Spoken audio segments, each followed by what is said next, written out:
I'm John Law, this is Chasing Cars, and today it's a bit of a sad video because we're about to hand back the keys to our long-term Ford Transit Custom.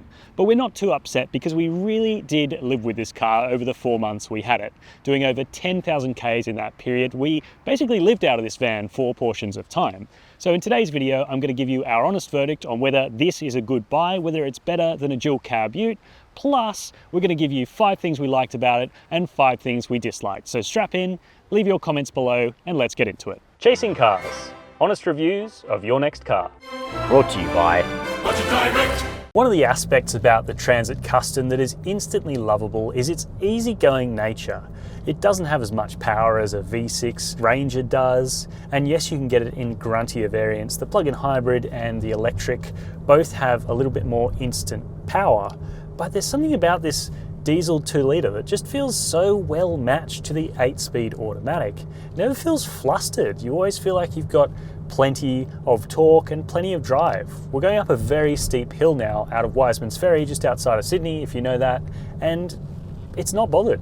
It's relatively quiet, certainly well insulated for a van, certainly better than something like a Toyota Hiace or even a Hyundai Staria. It really is quite a lovely thing to drive. The build quality was a consistent complaint about the Ford Transit Custom. It's best exemplified here with this loose trim piece, which has only been getting looser since we've had this vehicle, and the fact that a lot of the pieces here don't really line up. The panel gaps are quite inconsistent. But there are also rattles inside the car, and there's the fact that this vehicle has a wet belt engine design with its 2-litre Panther turbo diesel 4-cylinder, which gets a lot of conjecture in the comments section, but from our further research, as long as you're only owning this van for 3 to 5 years, it probably won't be an issue in your ownership. But it may tank resale values. With dark tinted glass and an alarmed rear door that actually locks, your cargo is always secure in the Transit Custom. The busy control layout is something I brought up in the introduction to this Transit Custom, but it's something that's never gone away. And I incorrectly pointed out that the lights were on the left stalk. That isn't the case. There's obviously the selector down here. But that doesn't mean my complaint goes away, because this left stalk is still left to do an awful lot of heavy lifting. You've got the wipers on here and you've got your high beams, and it's the high beams that I have the biggest issue with, because the automatic program on this vehicle doesn't work very well in the country.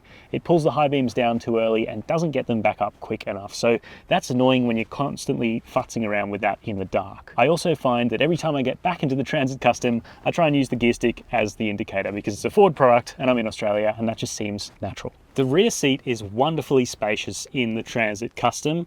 Not perfect in the out 2 seats, but if you sit in the middle, you have this brilliant view out and access to all the practicality still in the front seat. Easy pass-throughs of water bottles and anything else you might need. So it really is a good car for a family. Now, the Transit Custom's load space is big if you haven't experienced other vans before, and as you can see, I can still lie down in the back, but there are some limitations with this top spec Sport double cab that you don't get lower in the range. For example, this bulkhead in lower trim grades actually has a little flap open so you can store longer items like piping or something like that in the car. You can't do that with this top spec vehicle. The Transit Custom is a real peach to drive. With that revised front suspension and new independent rear end, it really does feel like a car when you're out on the road, save of course for the driving position. It's got a weighty, consistent steering rack and a really nice brake pedal feel too, all of which adds up to a car that's easy to drive smoothly and easy to enjoy on a good country road, plus a really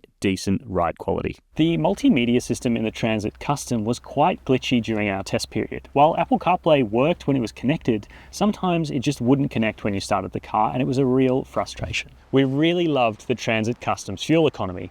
We averaged 7 litres per 100 Ks over our entire test period with a mix of urban, suburban and motorway driving, which I think is really impressive. And that number gives this vehicle a decent cruising range on the motorway despite not having the biggest fuel tank in the class. What we didn't love so much was the lack of capability of this van.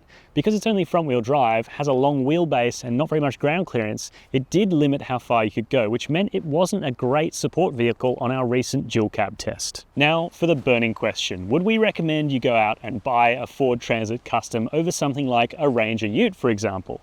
Well, it's been a lovely car to live with. It has such a nice, easygoing personality, really spacious and really practical.